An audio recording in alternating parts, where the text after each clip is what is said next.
नमस्कार मित्रों, आपका स्वागत है द पेट पंडाल चैनल पर। आज हम आपको ले चलेंगे राजस्थान के बीकानेर जिले के एक अनोखे मंदिर की ओर। करणी माता मंदिर, जिसे चूहों का मंदिर भी कहा जाता है। यहाँ हजारों चूहे रहते हैं जिन्हें लोग श्रद्धा से पूजते हैं। आइए जानते हैं इसकी रहस्यमय कथा, महत्व और श्रद्धालुओं की आस्था का अद्भुत रूप। करणी माता का जन्म 14वीं सदी में राजस्थान के चारण जाति में हुआ था। उन्हें दुर्गा माता का अवतार माना जाता है। करणी माता ने अपना संपूर्ण जीवन भक्ति, साधना, सेवा और समाज कल्याण में समर्पित कर दिया। वे चमत्कारी साध्वी थीं, जिनकी कृपा से कई असंभव कार्य संभव हुए। करणी माता का मुख्य मंदिर राजस्थान के देशनोक नामक स्थान पर स्थित है, जो बीकानेर से लगभग 30 किलोमीटर दूर है। इस मंदिर की सबसे बड़ी विशेषता है करीब 25,000 चूहे, जो यहाँ स्वच्छंद विचरण करते हैं और श्रद्धालु उन्हें पूजते हैं। पौराणिक कथा के अनुसार करणी माता के सौतेले पुत्र लक्ष्मण एक दिन कपिल सरोवर में जल पीते समय डूबकर मृत्यु को प्राप्त हो गए।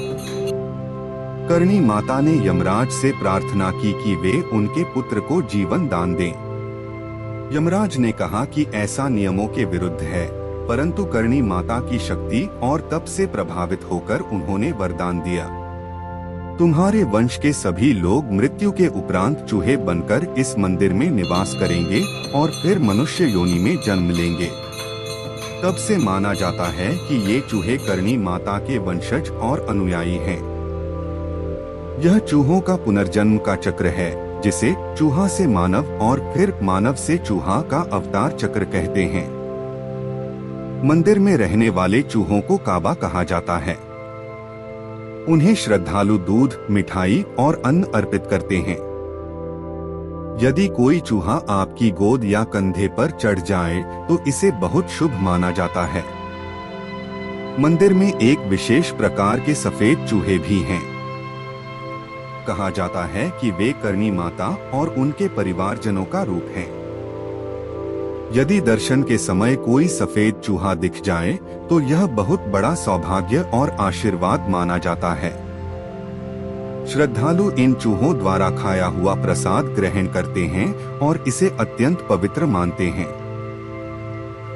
करणी माता मंदिर का निर्माण मुगल स्थापत्य शैली और राजस्थानी कला का अद्भुत मिश्रण है। मुख्य द्वार चांदी की नक्काशी से सुसज्जित है। गर्भगृह में करणी माता की संगमरमर की मूर्ति स्थापित है। मंदिर का आंगन विशाल है, जहां चूहे स्वतंत्र रूप से घूमते हैं। दर्शन विधि: मंदिर के मुख्य द्वार पर माथा टेकें। चूहों के बीच श्रद्धा से दर्शन करें, प्रसाद चढ़ाएं। सफेद चूहे के दर्शन की कामना करें। चूहों द्वारा खाया हुआ प्रसाद ग्रहण करें। माता करणी से अपने कष्टों के निवारण की प्रार्थना करें। यहाँ के चूहों के लिए विशेष ध्यान रखा जाता है। मंदिर प्रशासन प्रतिदिन हजारों लीटर दूध, अनाज और मिठाई की व्यवस्था करता है। चूहों के लिए सुरक्षात्मक व्यवस्था है, ताकि कोई उन्हें नुकसान न पहुंचा सके।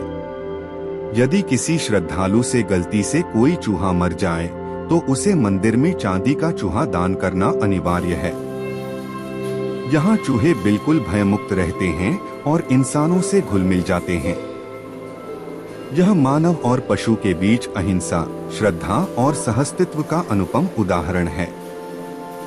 कई वैज्ञानिकों और शोधकर्ताओं ने इस मंदिर का अध्ययन किया है।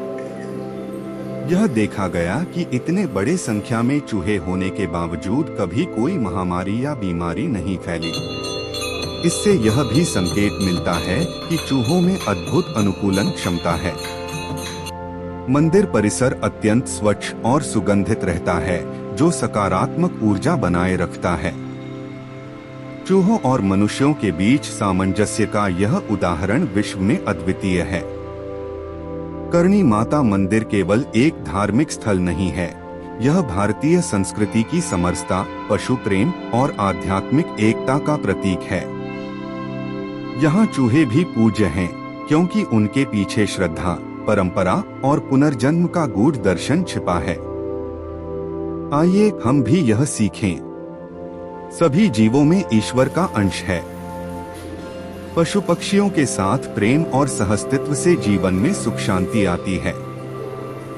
हमारी परंपराएं केवल आस्था नहीं, बल्कि जीवन के गहरे संदेश भी देती हैं। जय करणी माता की जय। काबा आपका धन्यवाद। द पेट पंडाल चैनल को सब्सक्राइब करना न भूलें।